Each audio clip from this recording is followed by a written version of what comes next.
for me, when I found out about my diagnosis, I just opened Spotify and I typed in bipolar. And I listened to 3 podcasts, and yours was one of them.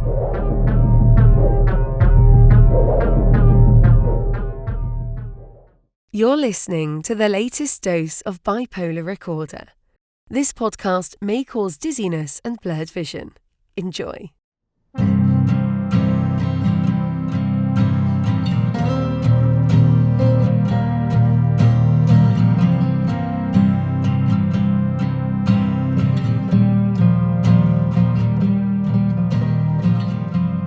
Welcome back to Bipolar Recorder.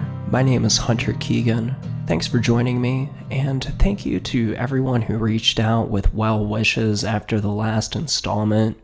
You all are super cool, and I totally appreciate you. As I discussed last time, I actually recorded a bunch of interviews prior to my unfortunate holiday incident. Today's installment features one of those recordings. On this one, we introduce my friend AR to the show. They are an individual living with bipolar type 1. Like so many others who have been on Bipolar Recorder, AR and I originally met through Twitter, and eventually they were interested in coming on the show to tell their story. AR is smart as hell. They were pursuing a doctorate at a major university in the United States prior to a bipolar episode that involved mania and psychosis. On today's show, AR tells us all about those experiences and where they are at now. There are some important content warnings for this one. This installment features some pretty heavy discussion around inpatient hospitalization and psychosis. It also mentions domestic violence and abusive relationships. This is a very eye-opening installment, and I'm sure you'll get a lot out of it. Let's go ahead and get started.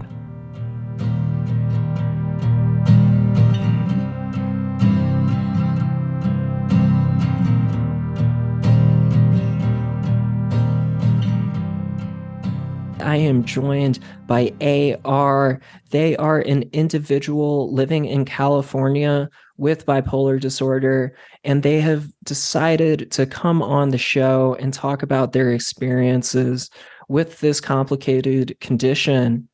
AR, how are you doing this evening? Hello, Hunter. Thank you so much for having me. Today is actually a really good day mental health-wise. I'm pretty happy about today. But I did tell you, last week I kind of had some issues with depression. So I recently actually talked to my psychiatrist about that, and we upped my depression meds. So I'm kind of looking forward to that. But, my meds are still in flux right now, I would say. Okay, got you. So you're still kind of nailing that down. And what is your formal diagnosis? Yeah, my formal diagnosis is bipolar 1, and I also have PTSD. Okay, got you. How old were you when you were diagnosed with bipolar? Just last year, so I was 28. Now okay. Looking back, especially when I was around 25, I was definitely experiencing hypersexuality and a lot of manic symptoms. Especially, but you don't notice it in grad school because you work 8-hour days. So you're like manically working and you think, I'm just getting shit done for academia, And so it was really hard for me to notice manic symptoms. But the depression symptoms were a bit more obvious because I wouldn't want to get out of bed. I wouldn't want to shower and that kind of stuff. But I definitely lean more manic. I definitely have. So I had a manic episode that was really bad last year when I was 28. And then I was hospitalized for that. And that's when I was formally diagnosed. Okay, got you. What kind of situations were you getting into during the mania that led up to the hospitalization and subsequent diagnosis? Yeah, I actually deleted a bunch of Twitter posts, but if you had me on Twitter at that time, you would have basically seen it was huge, like notions of grandiosity. I was like, I'm the baddest bitch in the world, this kind of stuff. And I was manic buying dresses. I was, at the time, I was actually in an abusive relationship. So there was a lot of abuse kind of memories coming up from my childhood. And so I had a lot going on. I also had a lot of gender identity issues going on at the time. And so I didn't know what was the mania and what was really going on with me personally at the time. And I just posted all this crazy stuff on Twitter that like about my past, like with no context. It would be like some trauma I had, you know? And so my best friend called my mom and was like, hey, AR is acting weird. So that was kind of the like clicked, you know, that something was wrong. What was the content of what you were posting specifically? Yeah. A lot of it was actually AA stuff. And I went to like a couple of AA, like there was Alcoholics Anonymous? Yes, I know, right? It was crazy. It was not a good thing, you know, like it's really not cool. So I had no filter. Wow. It was crazy. Literally crazy. Yeah, especially on a public format like that, social media can be really, really dangerous extremely dangerous if you're having a manic. You know, I actually deleted my old Facebook account that I had been using for, you know, like since 9th grade or whatever.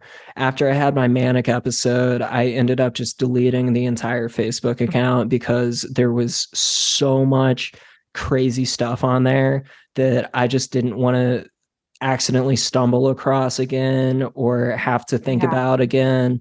Because and I had to wait until I was about 3 weeks out of the hospital to go back and look at that stuff. And I was still like, whoa, what the fuck was I doing? Like, it was so upsetting and embarrassing.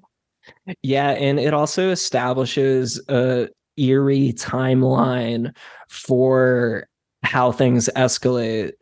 So that is kind of like from an archival standpoint, it can be interesting to go back through, but like I just deleted everything. I eventually started new social media accounts that I am now a lot more careful about how I use them and what I post on there, especially if I feel like I'm having an episode of some kind. So I'm 100% with you on that. What was the reaction of the people who you had been posting about? Were you able to reconcile with them or? Yeah, amazingly, yes. I had really understanding friends. Good. And that was really great for me. And especially because the people who are in AA, they know that I struggle with alcohol too. So they know that, you know, the bipolar plus the alcoholism, I wasn't in my right mind. Yeah. And I think the alcohol is like, I know for me, it's like the number one worst thing I can be doing, especially if I'm manic, because it just, as you know, like it gets so dangerous and so out of control, and it just fuels and fuels and fuels until you are completely like burnt out in a terrible situation. It exacerbates all of the underlying other symptoms. Like for me, it really exacerbates paranoia, sleep disruptions, and so forth. Are you sober now from alcohol? I am, yes. I've been sober a year and 2 months. That's awesome. Congratulations. That 1 year mark is pretty important. How did you feel after 1 year of alcohol sobriety? I surprised myself, actually. Yeah. I didn't think I could make it to a year. I remember, oh my gosh, I drank a lot in my early 20s. And I remember saying, you know, I don't know if I could, if like a doctor told me to quit drinking, I don't know if I could. And I said that then. And I thought that I still felt that way. But obviously, you know, my psychiatrist said, hey, you know, with these meds and everything, if you quit drinking, that would be really, really beneficial to your physical health. And so I couldn't ignore the doctor's orders. And I was really surprised because alcohol has been such a big part of my life. It was kind of a brand. Like when I had a podcast, my brand was anytime I mentioned the patriarchy, you were supposed to drink, because I like to talk about misogyny and feminist issues. And so, you know, there was very much like a culture of alcohol surrounding me. And it kind of stinks, you know, just being at a restaurant and seeing the drink menu and like being like, okay, well, do they have a mocktail? I mean, you know, you kind of have to, the American culture revolves around intoxication with alcohol, definitely. Yeah, I would agree with that to a very large extent. I think that the fact that when I go on Twitter or whatever and I'm getting targeted advertisements for Bacardi, I'm kind of like, really, guys? Because you could also be like showing me something about nutritional eating or something healthy, but it's just so normalized that yes, here is this hard drug. Alcohol is a hard drug like heroin, like crystal meth. People don't think of it that way. There's not many drugs out there that you can straight up fucking die from for just taking a few too many shots or a few too many hits. You can literally die from alcohol intoxication, and the amount of overlap that it has with like driving fatalities, with violent crime, accidents, it's no joke. And I try not to get too like preachy about it, because the reality is that there's plenty of people out there who can drink normally and to not have to worry about those sorts of things. You can responsibly have a drink, of course, but for me, I'm not one of those people. I'm the type of person who, when I drink, I really want to keep potentiating the That level. feeling. Yeah. And what I've said a bunch of times actually to my friends and also actually to my therapist is like, I think the really addictive thing about alcohol for me is that it's the feeling of the come up, of the higher and higher and higher level of intoxication. Once you do a few shots and you don't drink for a couple of hours, that sucks. Like, who wants to do that? I would rather just keep doing shots until I am like basically blacked out. Yeah. My record was 27 shots of Yeah. tequila. Yeah. Yeah. And I played beer pong a lot. Who the hell knows how much beer I was drinking? And I got into wine. I wanted to be like a sommelier. I wanted to know all the cool stuff about it. They make it like it's a science and like it's exciting and interesting. And, my father is an alcoholic, and what it's done to our family is not fun and interesting. Right. It's absolutely not. You see these booze commercials and everyone's out having like a fun time, and it's like attractive women and guys with lots of money and cars and everything. And then it's like Miller time. And it's like, what you're not seeing? That guy getting pulled over at 3 a.m. and fucking getting a DUI and losing his job and then becoming homeless. Like, that's or the hangover the next day too. Sure.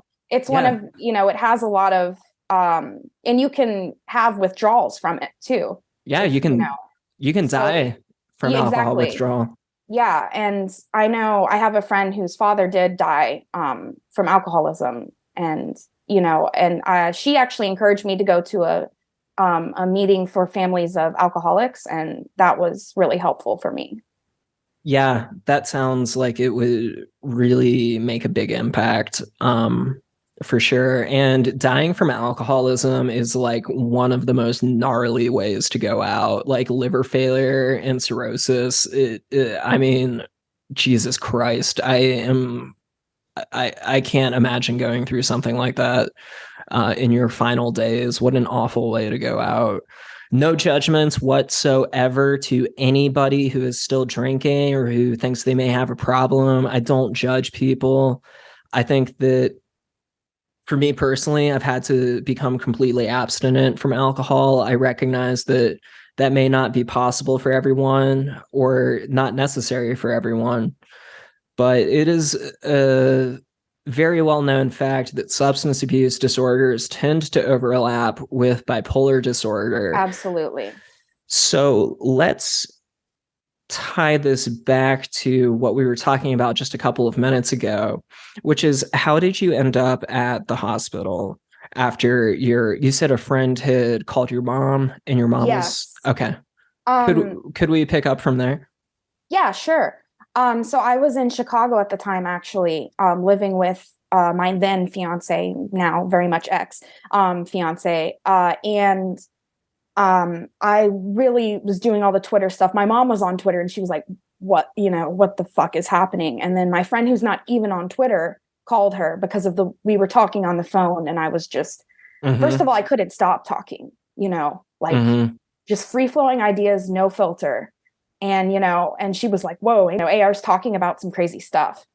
Yeah. And so called my mom. I had to go to Oklahoma. So I had to fly while I was having a manic episode, and I hadn't slept for 5 days. Oh my so gosh. I was like, I don't know how much of any of my memories of that time is real at this point. It was pretty nuts.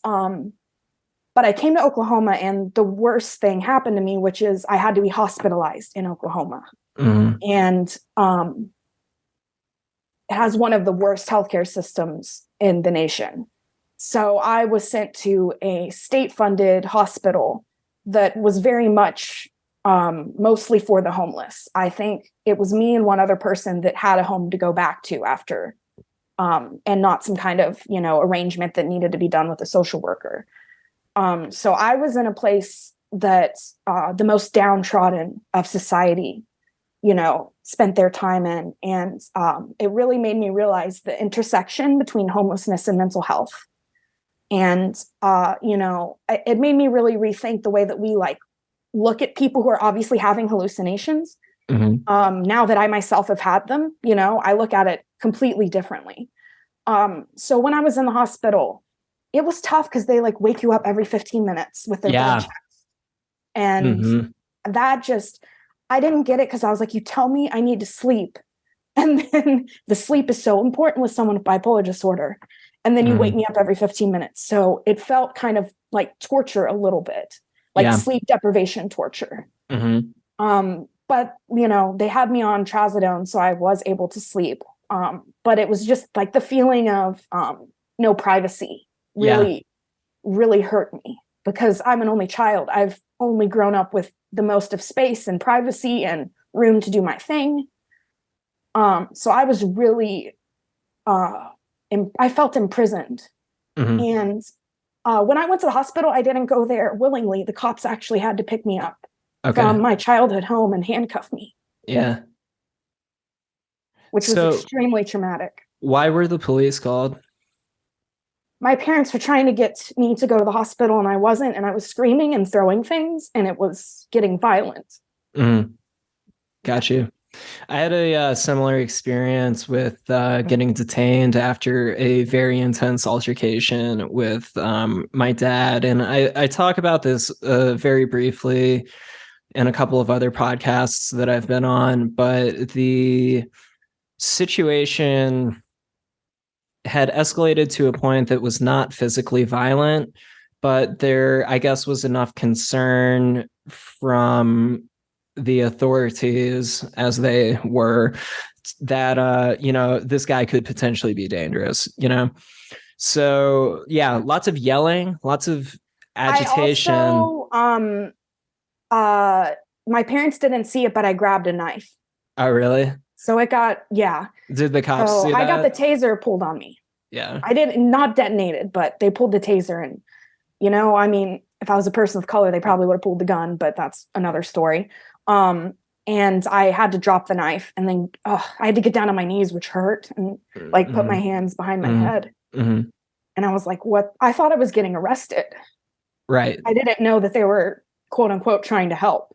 Right. Which is why I think that during these kinds of calls, they need to send someone who's a healthcare professional, not just two cops who have had a week's worth of training. Were they like, you're being detained? Or did they just kind of handcuff you? They handcuffed me, and I was yelling, and they're like, you're not being arrested. You're not being arrested. They kept saying that. But I still felt, like I was being held against my will. Well, you were. Yeah. Yeah. What was their tone like? Were they, was it trying to kind of mellow you out? Were they very authoritative? What was the behavior of the police like? Do you remember? Yeah, I do.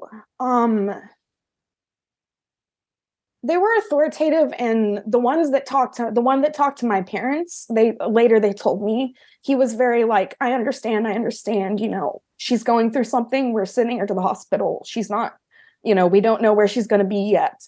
And they kind of scared my parents. I know they had to tell them this, but they're like, hey, when she comes out of this, she might not want you to know where she is or want to talk to you. So my parents were like, oh shit, we may not even know where she is. So that was really scary. And the cop, I remember he like put me in the car and buckled me in, and I was having a panic attack, so I needed air. And so I like kept trying to get to the vent, which was on the other side of the back seat. And so I had to like ninja my way out of the seatbelt. Yeah. And I like went over to the side, and then he was starting to drive, and he's like, we need to put your seatbelt back on. I was like, please just drive. I couldn't even explain that like I need air. I was just so out of it. Yeah. Yeah, that's actually, as a matter of fact, that's like one of my worst fears that I've been thinking about lately. Because I'm not going to go into why, but yeah, the feeling of losing your breath, does that happen to you when you have a panic attack? Do you get a lot of like tightness in your chest and stuff? Absolutely. Yeah, me like too. I can't breathe, or I'm breathing too fast, either one. Hyperventilating. Yeah. Yeah, that's a fucking horrible situation. So we had this, so was it just the two cops, or were there paramedics and stuff too? No, they were just the two cops. Just the two cops. Interesting. Okay. So once you got to the hospital, how long did it take before you were able to meet with a medical professional? Yeah, so they had some really great people there to calm me down, and they gave me something that had me chilling out. I was like, ooh, this is nice. They chilled me out with something. And I spoke to a psychiatrist about an hour later. Face to face. And that was the first time I'd ever met with a psychiatrist. Were you still handcuffed? No, I told them I wasn't going to talk to anyone until I wasn't handcuffed anymore. Nice. So they took the handcuffs off of me, and I said, okay, now I'll talk. So I was still freaking out. So the psychiatrist was like, oh, wow, okay, this is a lot. But obviously realized, I was in distress and that I was having a lot of traumatic memories coming up. Did the psychiatrist try to calm you down by talking to you? Yes, definitely. What did they say? That I don't remember, but they were, you're safe here, like those kinds of stuff. I fucking hate it when they say you're safe there. No, you're not.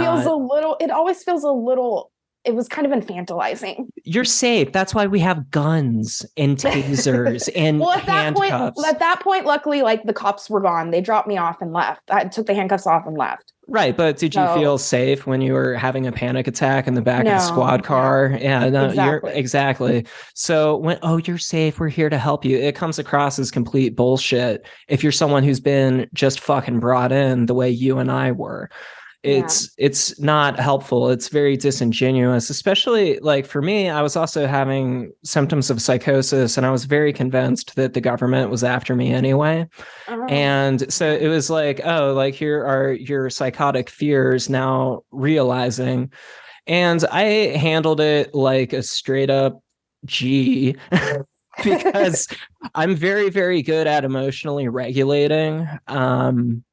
And I know how to somewhat kind of control the way I'm expressing myself, even when I'm manic, to a certain extent.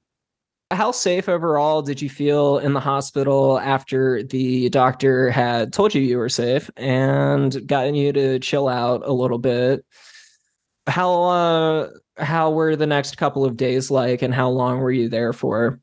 Yeah, I was there for 5 days. And I think the one thing that made me feel unsafe was that we had to share rooms. So I didn't have my own room. So I was like, you just lay me next to this person who could be violent. I don't know who they are or what they want. And luckily I had a roommate who was very depressive and just slept all day. Awful for her. But for me, it was, kind of nice to not have to worry about like a violent person, There was one person in there who I was threatened a couple times, and I was hit in the back of my neck once by someone. Another patient? Another patient, yeah.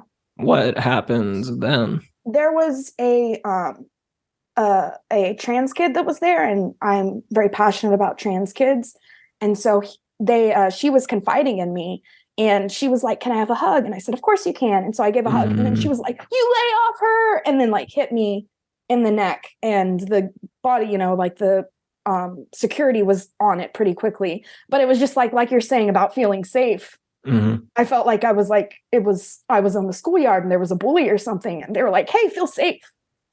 Yeah. Yeah. When I was hospitalized, the first couple of nights I was there, in addition to constantly being woken up by dumb fuck technicians who I don't even know where to begin with my issues with that. But first couple of nights I was there was this motherfucker who called himself Mr. Magoo, and he was going through some kind of episode of some sort, literally nonstop rambling, like nonstop throughout the night, just talking about insane shit.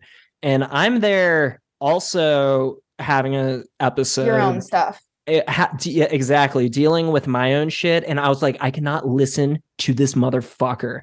And after my patients had dwindled, I went and I talked to the staff, and I was like, I need to either like have a different area to sleep, or you need to get this guy out of the room or something. And luckily, after I said that, they were able to move him. So that was good. And then the other thing that happened is there were first of all, lots of homeless people on the ward, like you were saying, lots and lots of homeless people. It was very, very sad. And there was a guy who, how do I put this? He was a big dude and he liked to shove people. So you would be walking down the hallway and you would see this guy kind of like mad dogging you. And I'm kind of like scoping him out, like, what the fuck? And another patient there was like, "Hey, just so you know, like that guy like physically will touch you if like you go by him." And I was like, this is fucking insane. Yeah. What? Yeah. This is supposed to be medical treatment? Are you fucking kidding me? I was told by someone, "Oh, see that guy?" We called him Frenchie, and I actually became friends with him. But they were like, "That's his table. Don't sit at his table unless he invites you." I'm like, "Oh my God, is this like Mean Girls? What the fuck is going on?" I was there was that. And then there was also the nonstop talking reminds me of the guy who thought he was the Joker. And he was just talking constantly about the Batman and about his plans and everything. And I was so scared to say something, but I made friends with someone who she was 18 and homeless. It was just awful. Her parents kicked her out, and she had been in an institution like this. And she just looked up to him and said, "Would you shut the fuck up?" And then he shut up. And I was like, oh my gosh.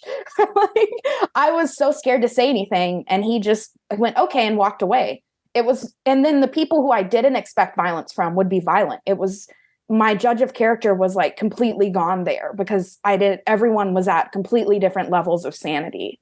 Mm-hmm. So you just didn't know. Like there was one old lady there. This is actually a sweet memory, if we can talk nice memories, Hunter.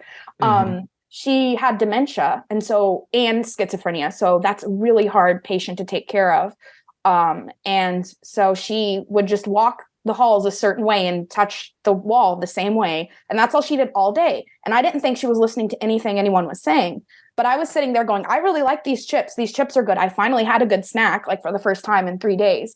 And so I was like, "These chips are good." And she came over and just gave me her bag of chips. And I was like, "Oh, that is so sweet."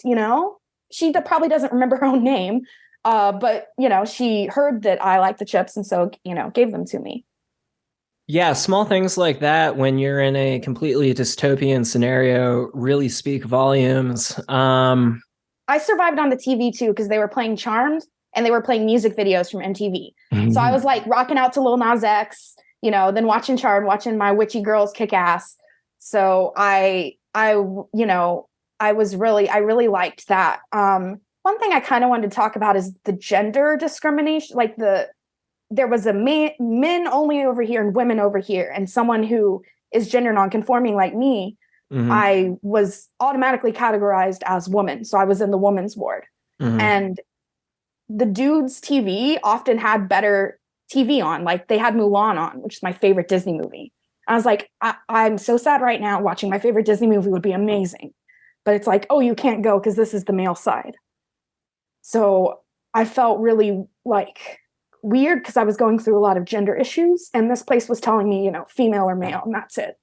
It's a thing that would bother people, including me. It would, yeah, it would definitely bother some people. And with all sorts of sexualities, just going by male and female, that doesn't mean you're not going to have people trying to fuck. Because I know that's what they're trying to stop, is the main thing they're trying to stop is sexual assault and, violence. So that's why they check on you part of why they check on you every 15 minutes and why you can't go into other people's rooms. So I will say there's one thing that really got my PTSD going, and that's when they set off the alarm. So it was for example, it was 2 a.m. and there was someone having some sort of episode. And so they put on the alarm and they're like, stay in your room, stay in your room, stay in your room. And I'm like, I literally cannot stay in my room right now. I have to walk around or something because there's this loud, Yeah. And so that's when I went to the comfort room. I was like, put me in the comfort room because I can't take this shit. So what was the comfort room? It's basically a place for you to sit down and like chill out. And then, but it's right next to the room for people who are having episodes. So I was hearing this banging, let me out, let me out. While I was sitting there trying to be comforted by a nurse who was like, you really need to return to your room. I'm like, I don't care. I can't return to my room. So leave me here for a second. And they're like, we can't leave you. We have to watch you. I'm like, okay, then let me pace here. And like, I mess with my bracelets whenever I'm, having like issues. So I was like, I'm messing with my bracelet. I'm breathing, just like, give me a sec, And that was probably the worst because the comfort room seemed like such an oxymoron, at the time. Sounds like it's right next to the room where someone is like pounding on the walls going insane. Yeah, it sounds, the comfort room. It just sounds very, I don't know, like it's like something from like a sci-fi novel where it's like, oh, the comfort room, and then it's actually like all your worst fears imaginable all in one place. It was kind of dystopian. Yeah. It's totally dystopian. I mean, you're basically, you're incarcerated there. You can't leave. Yeah. You're at the mercy of people who really don't necessarily have your best interests in mind. And, speaking of incarceration, there were a lot of people there who had been to jail. And I was like, how is this different? And they're like, it's not that different, actually. Yeah. Except you can go out of your room, but, you don't get that special hour or whatever where you can actually get out of your cell. And they were like, but other than that, like everything, they tell you where to go, when to go. They're always watching you. Like they said, it feels like prison. Have you ever read patient records, or have you ever seen what hospital patient records look like? No. Okay.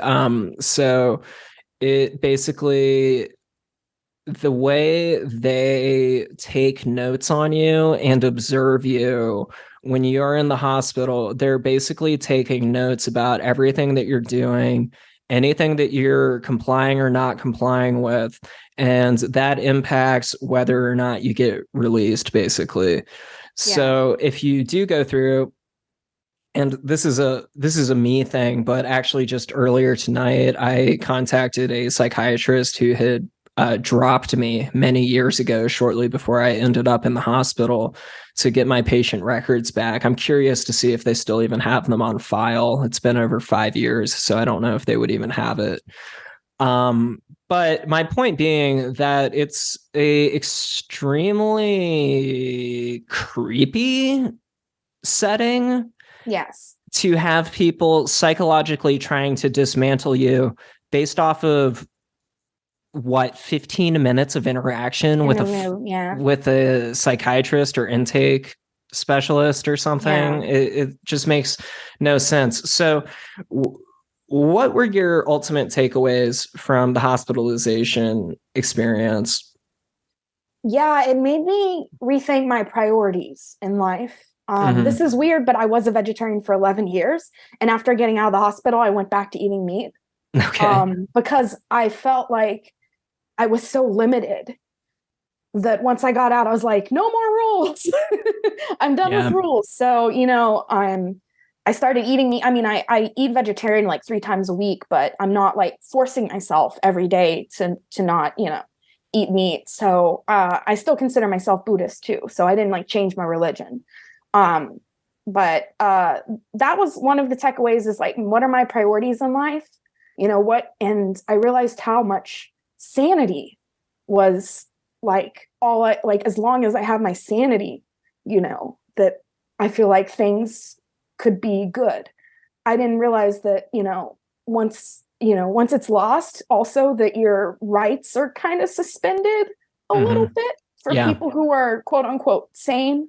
They're all surrounding you and like they're observing you. And I felt like a lab rat. In fact, there was a time they give us 15 minutes of outside time a day. And I was so happy to be outside. And they were like, "Oh, AR, we need you in here." I was like, "What the fuck? I'm like outside now." And they're like, "Oh, your doctor, your psychiatrist has a protege who needs to do a practice interview." I'm like, "Do you have to do it right now?" And how dare they select you as if that's your obligation to have to do that? Yeah, I mean, and I was kind of yelling at them. I was like, this was my 15 minutes of time outside, and it was so, and they were like, "Oh, well, we picked you because you're very, what's the word they used? Like, this is funny because I can't express myself. And what they said is I express myself well. So I'm concise, or I, am able to express what I'm going through well. And I'm just so glad you could help them. What a team player. Fuck those people. I don't give a fuck about that sort of shit. Like I can't fucking stand it. When you talk about human rights abuses, people think I sound like a crazy person, quote unquote, when I start talking about the systemic human rights abuses that people with disabilities and particularly people with mental health conditions suffer in the United States. And these are examples of that. I don't think a neurotypical person realizes what it's like to be a law-abiding citizen and then be detained by police and taken to an unfamiliar location that is effectively a jail. When you're not really doing anything except acting fucking weird. I know in your circumstance, it sounded like things were starting to get pretty dangerous. In my circumstance, too, things were escalating, sure, but could I have simply been separated from that situation and not have been taken to a inpatient treatment facility and just been able to calm down a little bit and like reevaluate, just kind of like chill for a second? Why did it have to escalate to, cops, guns, handcuffs, fucking all the good stuff that goes along with that? Yeah. And I think I also learned, we're talking about takeaways. I learned a lot about the American health system. And so in Oklahoma, and it really depends on your zip code and what state you live in. In Oklahoma, my mom was, before she told me to come back, I was coming back and she's like, "I'm going to get her an appointment with a psychiatrist." Right. And they said, "Oh, it'll be 4 to 6 weeks." And she said, "This is an emergency." They said, "We'll take her to the emergency room." Well, if you're not going to the emergency room, like, if you're not willing to go to the emergency room, then it has to be this big thing with cops. I can tell you, I tried going to the emergency room on my own twice, and they wouldn't take me. So it's like you have to literally have a psychotic episode. You have to. It's like you have to like really get to a horrible level before you start getting anyone who's like, "Oh, this person might actually need resources." And then the resources they provide you are like draconian, like fucking One Flew Over the Cuckoo's Nest shit. I know that movie has a lot of inaccuracies in it, but you get my point, I'm sure. I do get your point. Yeah, I do. I also think that now that I'm living in California, it's quite different, actually. I was able to see a psychiatrist within 2 days of calling. And I was able to see a psychiatrist, not a nurse practitioner, not a PA. This is not against them at all. They're very important to our healthcare system, and they have really important jobs to do. But when you're someone with bipolar 1, it's really, we need psychiatrists. We need specialists, you know? Mm-hmm. But with bipolar people, or people with bipolar, I think that we should obviously have a psychiatrist, you know, easily access a psychiatrist.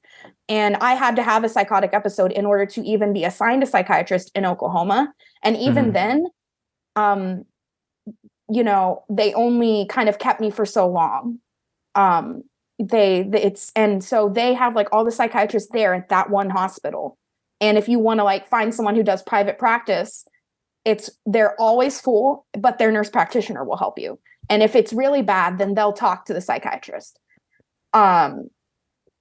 Yeah, that's not going to work for someone who's having acute mania. For a nurse practitioner to then have to consult with somebody else, it's like you're talking about each day can make a really big difference.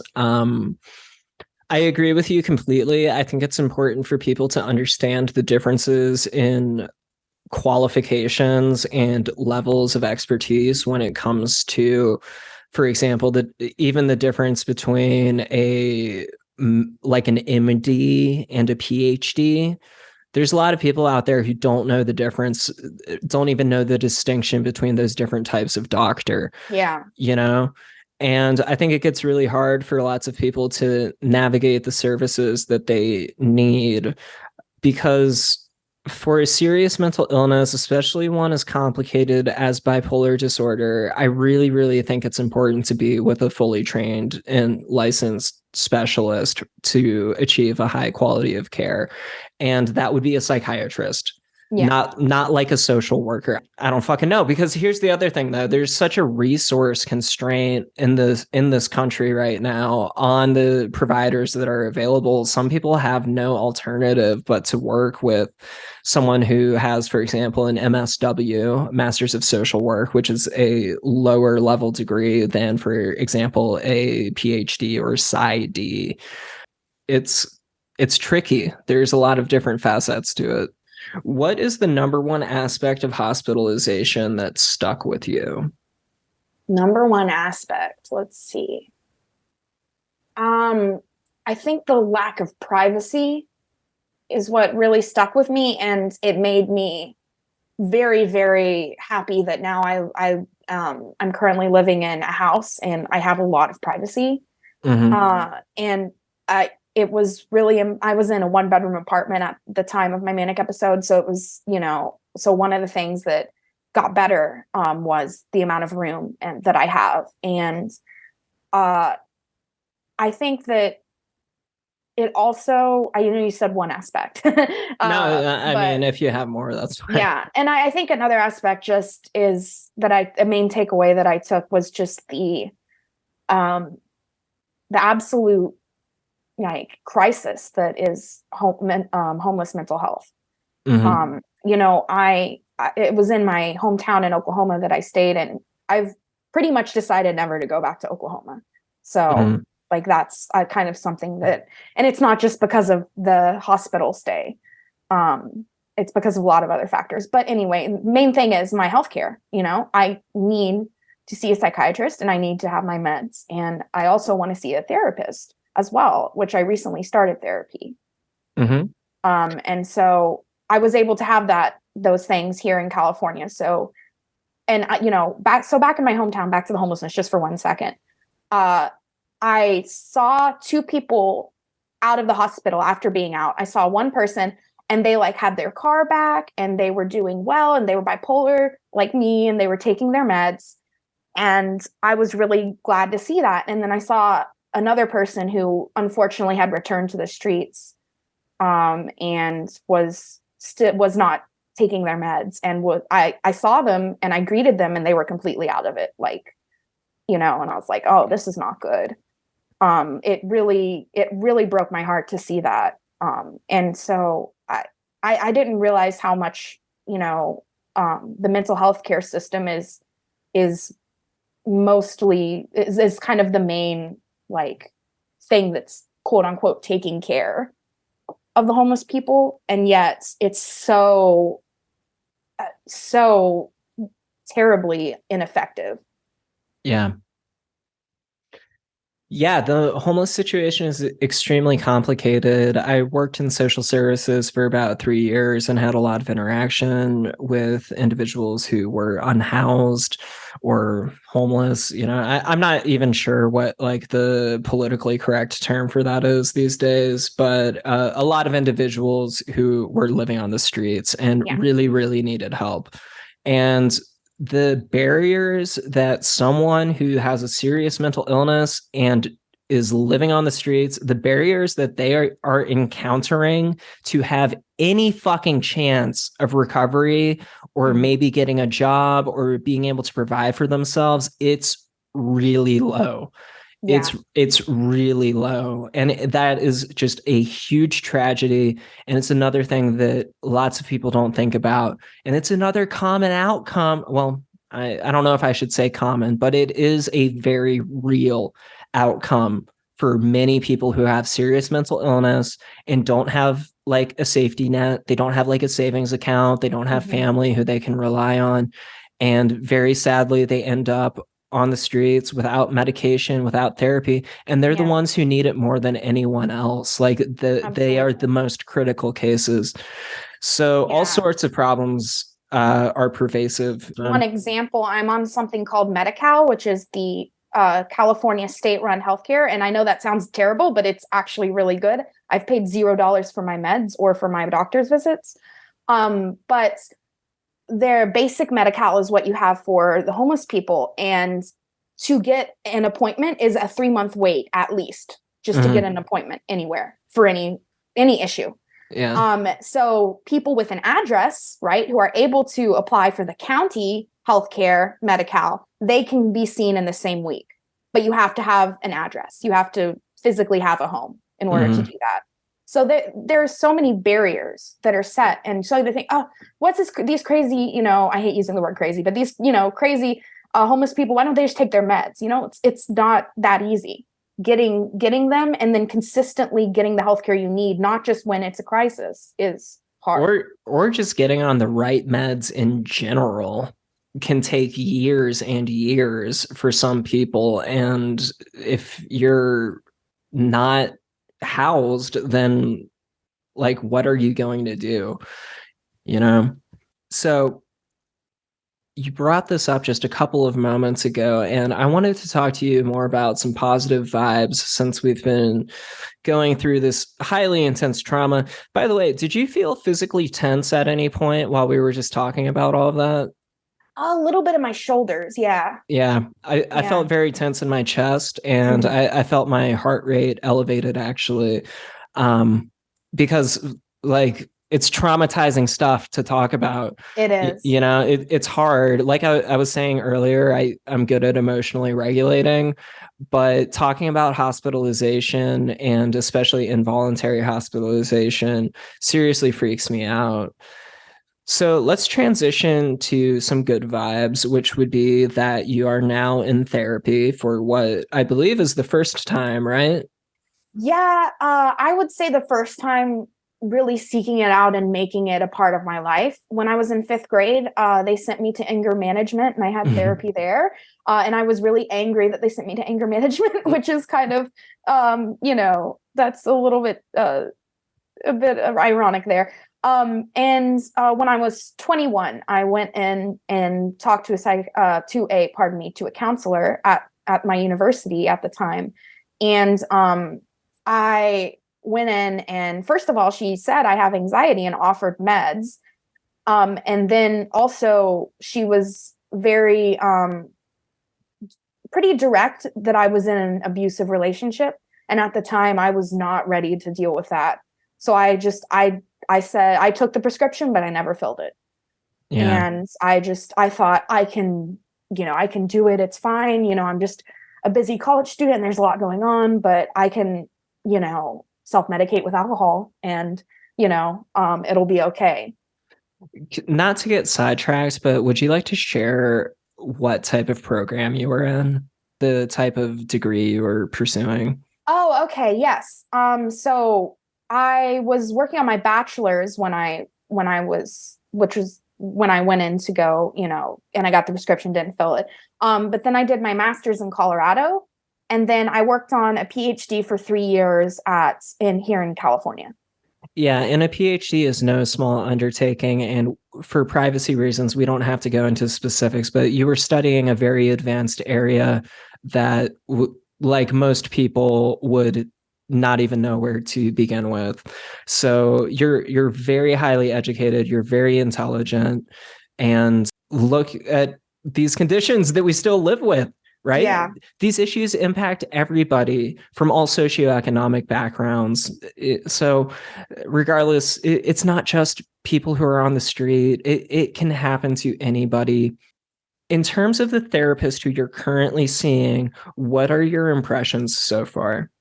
Yeah, so we've only had one session, but she's very like respective of my gender identity, which is really important to me.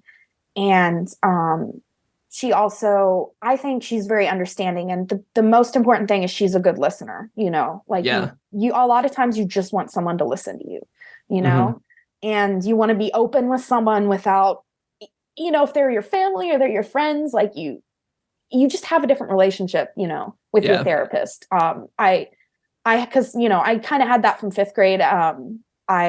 Miss B was her name, and she, we had a good relationship. And so if you trust someone, like, then you can really be open with them and you can heal. Absolutely. What do you think the first thing you noticed about the therapist was?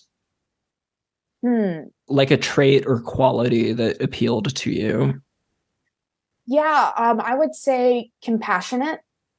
Because I was talking about my difficulty with relationships with men. I am pansexual, so I'm attracted to anyone pretty much. But my relationships with men have been particularly abusive. And so that's actually where we started, was with that. And so we're dealing with a lot of like memories of verbal abuse and memories of times where I was put down and made to feel lesser than. And so we're kind of going into that and how that's affected me now. I do have imposter syndrome. I had it when I was in graduate school, thinking, I don't deserve to be here. I'm not good enough.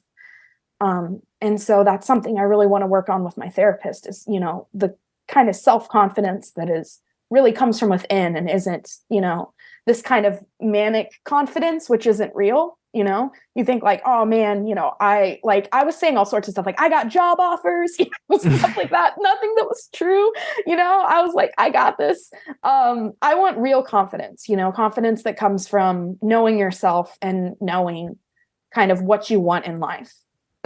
It's so funny that you mentioned the false confidence thing. I've done something very similar when I was on this fucking road trip that keeps coming up this season. I know this is the first interview that you and I have done together, but my manic road trip seems to be coming up a lot during this latest series of installments. Yeah. But when I always love hearing about it.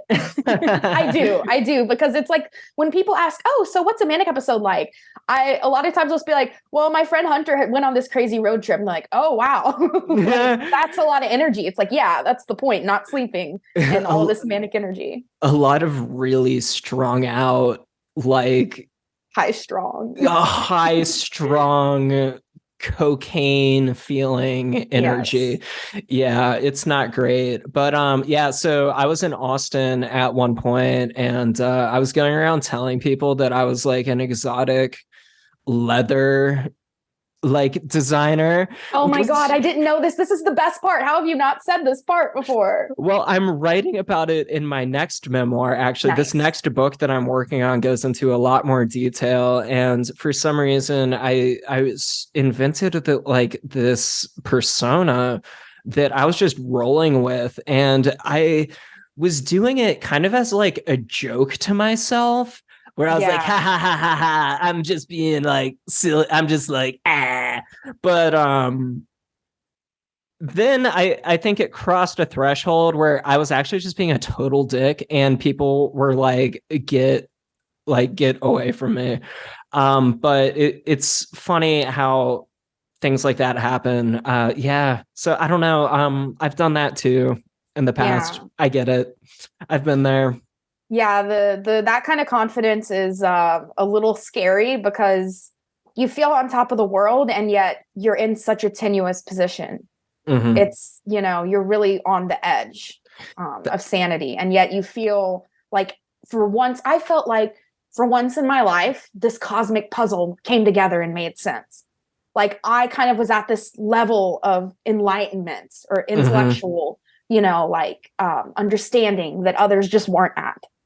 Yeah, I 1000% relate to that. I think being on the higher plane, feeling like people aren't on the same level, but it's not well, in terms of grandiosity, it's not, for me, it wasn't necessarily a feeling of condescension. It was a feeling of like, I'm on to something that other people aren't seeing. And I want to share this with them, and I'm going to run with it, and I'm going to start a business and bring it to the masses and all this other stuff. And then I'm going to make $1 billion. It was that sort of thing. And that's problematic. You mentioned paranoia earlier, and that actually made me think of, I thought that everyone, because I was in that engaged relationship, I thought that there was like this homophobic conspiracy to like trap me in a heterosexual relationship. So I thought like my mom was in on it and everything. And I thought my mom was like talking to my then fiance, like behind my back, like nothing that was happening, but that's how it felt. Wow. Yeah, no, it's so crazy. Like I can relate to that because I had a similar thing, but instead of like a fiance situation, I thought my parents were like narking me out to police, which eventually they were. But yeah, like I would quote unquote hear conversations that my dad was having while I was hallucinating. I would have these auditory hallucinations that sounded like my dad speaking with people from another room. And I was living with my parents at the time, but of course this would happen when they weren't home. And I would just think that, oh my God, like my dad's talking to a police officer. There's a police officer in the house. They're coming to arrest me, blah, blah, blah. And it was very, very unsettling. Yeah. What outcomes are you looking to get from therapy? Is it primarily working through this trauma? Is it monitoring your bipolar symptoms? Is it something else entirely? Yeah, I think it's a very trauma-based therapy, and that's because I specifically sought that because of my PTSD. It's been completely untreated. I haven't, tried anything except for meds. And so my bipolar is starting to become more managed, but my PTSD, like I'm still having terrible dreams. I'm still having like flashbacks that ruin my day, really. Yeah. And so I'm really looking for treatment of that. And I'm hoping for future relationships to be better. I want to have a better relationship with my dad. I want to have a better relationship with my friends.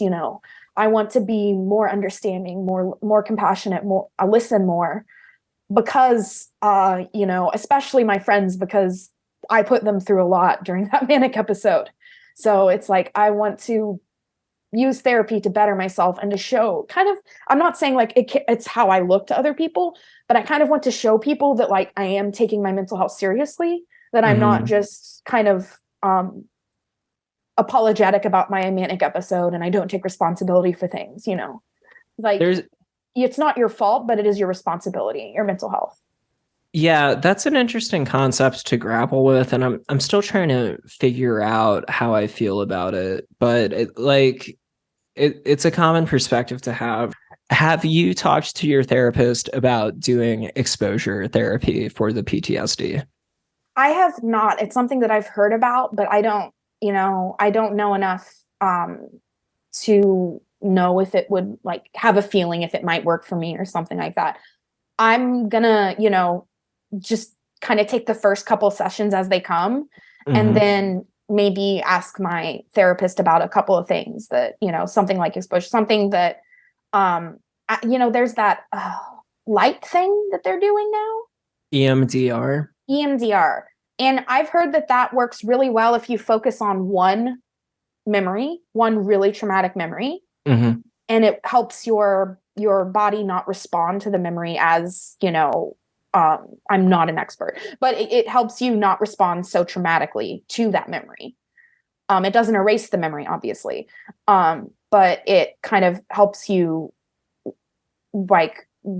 helps your understanding of the memory, and it helps you with that, like that body tightness that we were talking about, that you get, and you get that with trauma. You kind of just tighten up. And there are a lot of memories I have that where I feel it with my whole body, and that's something that I really want to work on. I want to not be a slave of my emotions and my memories. And with bipolar disorder and PTSD, that's kind of hard to do. I can tell you that getting over those manic memories and the memories of the behaviors and actions and situations that you were exhibiting or that you went through, it's a difficult process. It's taken me many, many years, and it's something that I still have to really work on in order to find that sense of like inner stability and inner peace. When I got out of the hospital after I had quote unquote stabilized or lied enough to the doctors that they had to let me go, I minimized the symptoms I was exhibiting and got the fuck out of there. And the first thing that I did, actually, believe it or not, my parents picked me up from the hospital, and we had to stop by a CVS to get prescriptions filled or something. And I had like $20 left in my wallet, and I just used it to buy a 6-pack of Budweiser and cigarettes. And that was how my post-hospitalization world began. And for the next 6 months, it was nothing but heavy drinking and the worst intrusive thoughts and flashbacks that I've experienced in my life. And I was just gritting my teeth. I wasn't taking any medication. I still didn't trust medication at that time. Yeah. And I wasn't working with therapists or psychiatrists. So it was just a really, really intense situation. And the reason that I mention that is because even though it was so bad then, once I got into proper treatment, it made a world of difference. And it sounds like you're at a place where now you finally are in proper treatment. Like you've got a therapist, you've got a psychiatrist, you seem to be on a stable cocktail of medication that is helping you, which is fantastic. So don't get discouraged, but keep in mind, like some of these healing experiences take like years. Yeah. Like I'm it's really crazy. definitely in it for the long haul. Yeah, that's why after my diagnosis, I knew I was going to need to get therapy, but I really put it off because I was still kind of going through some things in my mind of like some memories and what was real and what wasn't. That was the first thing I needed to do was what is a real memory and what is something that, because I would literally, like, for example, I had a false memory that I had a cousin who shot himself, and like I could remember exactly what he looked like, and then he shot himself, and that cousin doesn't exist. Yeah. And I remember seeing it, but it's not real. So I kind of had to like get through the real, I had to kind of gather myself before I could seek therapy. And I think I'm, at that point where I know what's real and what's not, and I know what's real trauma that I need to work on. I got a level with you, AR. I think that this is one of the most interesting conversations to me personally that we've had on the podcast, because your experience, the way you experience mania, is extremely similar, like in all sorts of different ways, to what I have directly experienced too. Everyone experiences it differently. As we've been saying throughout this conversation, it's more like we have parallels with each other, but it sounds like the sort of things that trigger you and that you carry with you are kind of along my wavelength too. So this is just very, very interesting.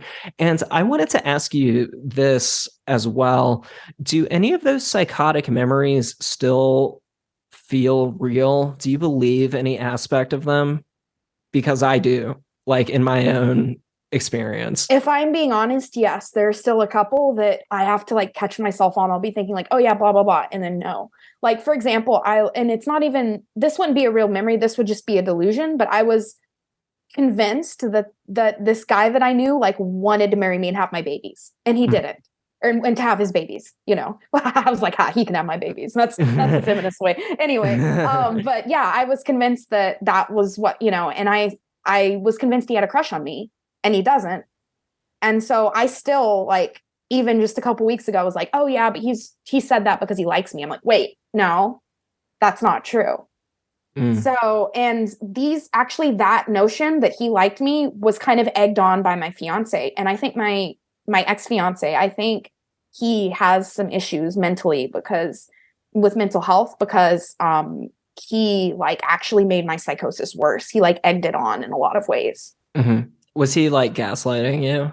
Oh my God, you have no idea about the amount of gaslighting, like the amount of gas that was produced could like light rooms. It was so much gaslighting. It was, you know, oh, I didn't say that, or what I hate is I don't remember that, because you can't tell someone then that they should feel bad about it because they quote unquote don't remember it. Yeah. And that's also with alcohol, you know, that there will be people who will drink and then they'll do or say something and then they'll be like, oh, well, I was drunk, I don't remember that. And it's like, yeah, but you should still take responsibility for your own actions. Yeah. Yeah. Gaslighting, for people who don't know, is when someone is trying to make you feel as if you're losing your mind when you're really not. And it's a very common thing that you see with abusers. Yes. Yeah. It's a very you know, there are a lot of ways that they also abusers often will change, like they'll tell the story that puts them in a really nice light, and then you'll talk to someone later and find out the story from their perspective, and it's like, oh my gosh, that's so embarrassing, like what my, you know, fiance said or did, like I can't believe he said or did that. But then he would give it to me in like this really nice picture that wasn't true. And so I used his last name. I said, you're blanking a story, you know, you're changing it. And he would be like, oh, haha, I guess I am, you know. And it's like, oh my God. And, you know, I would say something and he would like he talked to someone and they said that I was wrong. And then I talked to that person. They're like, we never talked about that. So yeah, gaslighting, a lot of it is that it's kind of trying to make it feel like you have a problem with what I'm doing because it's your problem, not because it's what I'm doing. It's a way of deflecting blame. And narcissists do it extremely well. It's a way of assigning blame to you as well, because it's as if their reaction is your fault. You know what I mean? Yes. So from a psychological perspective, it's fucked. And I can't imagine having psychosis and then also actively being gaslit at the same time. So here's my thing. I think, and this is something I have a lot of trouble with. I haven't really talked about it in therapy, so I guess I'll talk about it on the podcast for a second. But there's a couple of key incidents from when I was having a active psychotic manic episode in like, oh gosh, this would have been in like right before I got hospitalized in May of 2015. But there's a couple of incidents where I know that, like, yes, I was experiencing delusion. Like now I know. I was like, okay, like this was a delusion. This was a hallucination. But there's a couple of things that even when I objectively look back at them, I'm like, that's really weird. Like that's suspiciously like something that I can't just explain away. There was I had some situations where I was driving around while manic and a guy approached me. This was not on the road trip. This was right before I was in the hospital. I was like convinced that undercover police cars had been following me around all day. And I pulled into a parking lot and I got out of my car and a guy who I didn't recognize approached me. And he just said, I won't say what he said, but he said something to me that was like very strange. And I was like, hold on a second. And I still think back to that now, like 7 or 8 years later. And I'm still like, was I actually being followed? Because that thing that guy said, like, there's no way he would have known about it. And if it was a hallucination, that is the most realistic hallucination I've ever had, because it was broad daylight. I heard him clear as day. And it's not like something I can't get over. Like, I don't lose sleep over it or anything, but it really weirds me out, and it compels me. Yeah. Very strange I had a lot of auditory hallucinations, and one of them was on the phone. I would just hear them saying something that they were not saying. And I, to this day, remember that phone call and remember them saying it, but that's not what they were not saying that. I don't know what they were saying, but I talked to them later. I'm like, hey, did you blah, blah, blah? And they're like, no, why would I say that? I would never say that to you. Like, for example, when I was kind of struggling with my gender identity, I was going through that manic episode that lasted, that I hadn't slept for 5 days and that hospitalized me. And I like could have sworn that my mom was saying all these like homophobic and transphobic things to me on the phone, and she wasn't. So I heard all this like the hate that I thought people had for me. I projected it, and it made it out like, everyone is in this like big homophobic conspiracy to make me comply or something like that. Yeah, like delusions of persecution. Yes, delusions of persecution. Yeah. This is so embarrassing. This is still really embarrassing to this day, but I called my best friend and left her a message while I was in the hospital. And I was like, this is my letters from Birmingham moment. That is fucking funny. That's like, on so many levels. I am a middle class white person who like has not had any, hardships really. It was insane that I did that, literally. So I'm still embarrassed by that kind of stuff. I'm like, I can't believe I said that. And to this day, like, I had one person say, hey, did you mean that blah, blah, blah when you said that? And I'm like, I don't even remember saying that. I said like I just spread everyone's secrets. It was really weird that like, that's the way I decided to do it. It was really strange. Speaking for me, when I found out about my diagnosis, I just opened Spotify and I typed in bipolar, and I listened to 3 podcasts, and yours was one of them. And it made me feel not so alone. And I was hearing a lot of resonances. And what I love about your guests too is often I disagree with them. And I love kind of thinking about debates, like how would I like phrase my argument to them? I was in academia, so I automatically think about kind of the discourse that a podcast like this starts. And I think that is a good goal to have, is something that can kind of, I'm hoping even maybe this episode is helping someone right now. I don't know. They're listening to this go, wow, AR's right about this, or wow, I don't really agree with AR about that, but their experience is there, their experience is recorded, if you will. Yeah, absolutely. I think that you're absolutely helping people by sharing your story. I think that a lot of people aren't aware that, AR could be walking down the street. You would never know the sort of things that they've been through. You can never judge a book by its cover. I'll throw that cliche out there. Cliches. Yes. Okay. What kind of self-care are you practicing right now? Ooh, that's a great question. I love doing my nails. My toes are always done. And lately I've been also having my fingernails always done. So cool. I really like it's a way to chill out, watch some TV, just do my nails. And I also do a lot of self-reflection and meditation. My Buddhism for me is self-care. And I've actually, a lot of the kind of like CRT and DBT, the dialectic behavioral therapy, and what's CBT? Cognitive behavioral therapy. These kinds of things, I didn't quite like resonate with me until I started looking at them through Eastern practices. And I realized actually, Hunter, that I was self-medicating through meditation. I was actually, I was confronting my bipolar and confronting my mind without knowing it. I was able, when I, would have what I now know are anxiety attacks, I would like work on breathing, work on calming my mind, work on centering myself. And so for me, self-care is also that yoga session with some meditation afterwards. That really gets me. And my dog is my self-care. Aw, Mushroom. Yes. He is a real blessing. And I think that he rescued me, even though he's a rescue dog. that's He's wonderful. officially my emotional support animal. I have a letter and everything. So he's officially a working dog, and he does his job every day really well. That's fantastic. Oh, and also some self-care is not having toxic people in your life.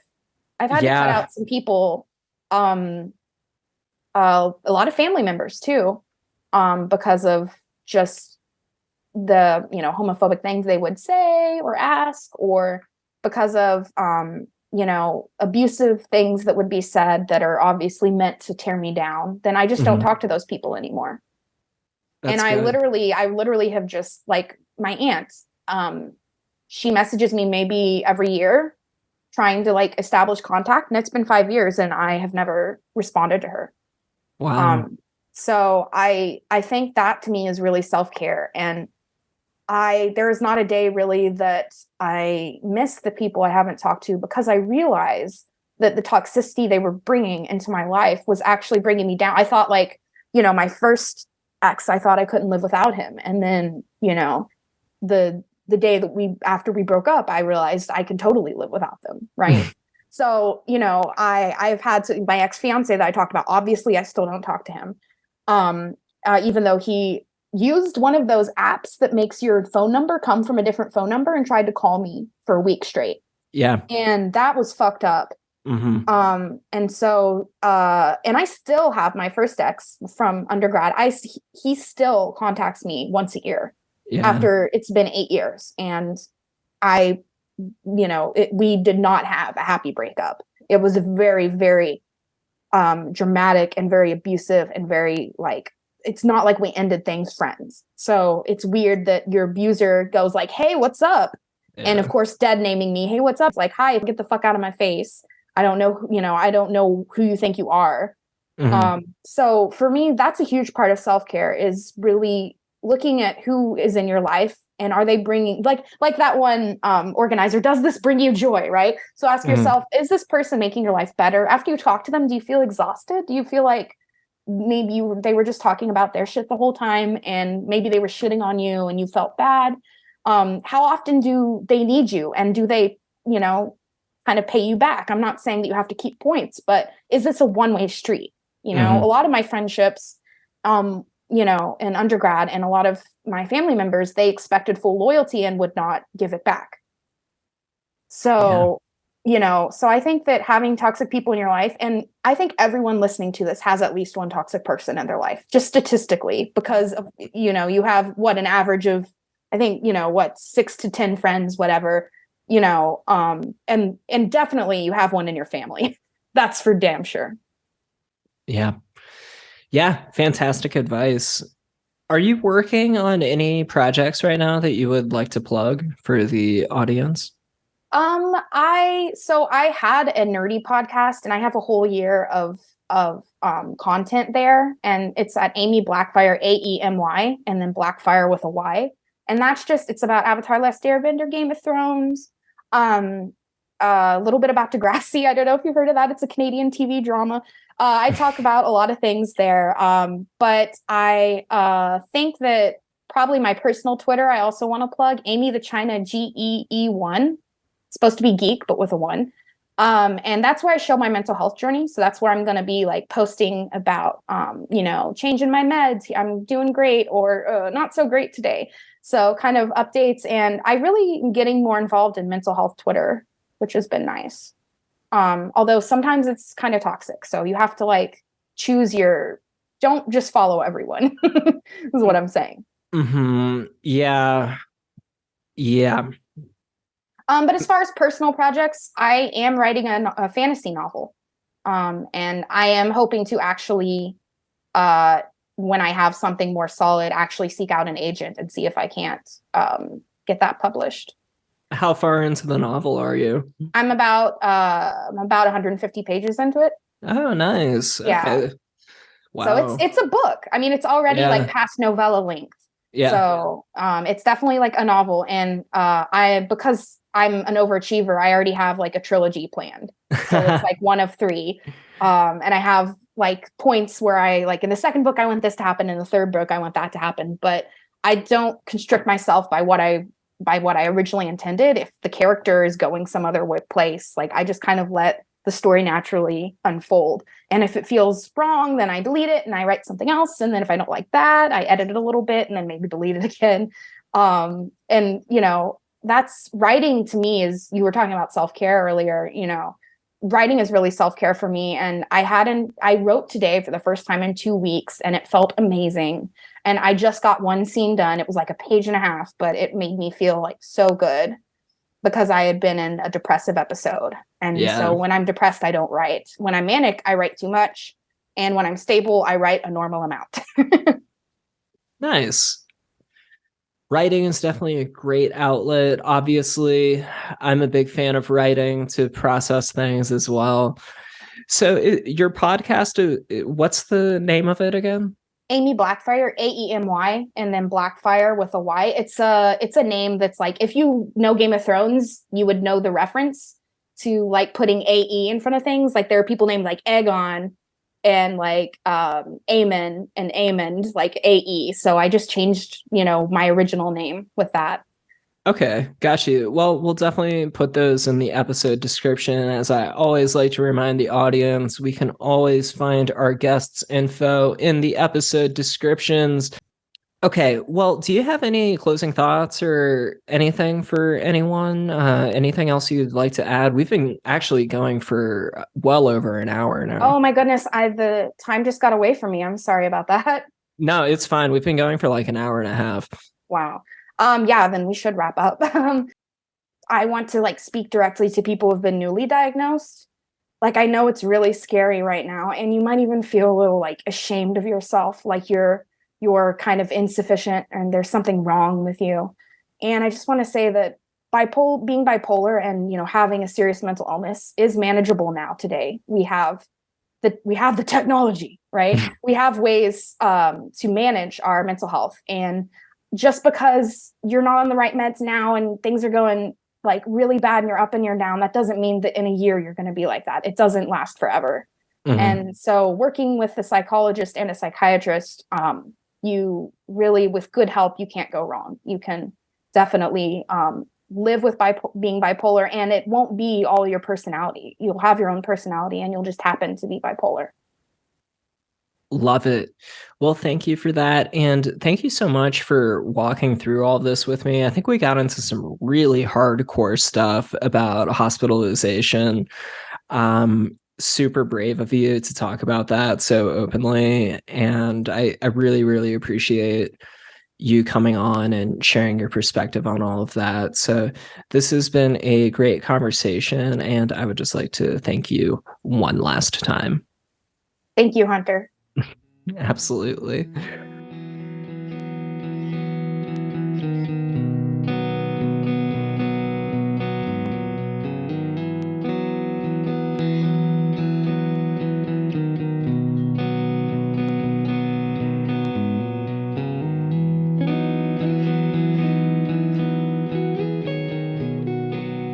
Thanks so much for listening.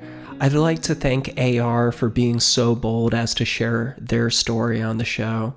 Be sure to check out the episode descriptions for links to the projects they mentioned. Bipolar Recorder can be found on Twitter at Bipolar Recorder. I can be found on Twitter at HHKeegan. Be sure to tell your friends about this show and post it on social media. This helps us get the word out. And don't forget to check out bipolarrecorder.com if you'd like to make a financial contribution. My name is Hunter Keegan. This was installment 30 of Bipolar Recorder.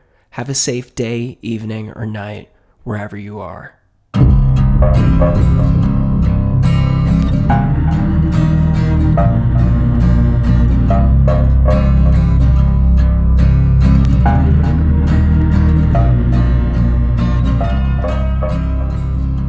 Bipolar Recorder is a listener-supported show. To help keep the show running, consider checking out our Patreon page or visiting bipolarrecorder.com.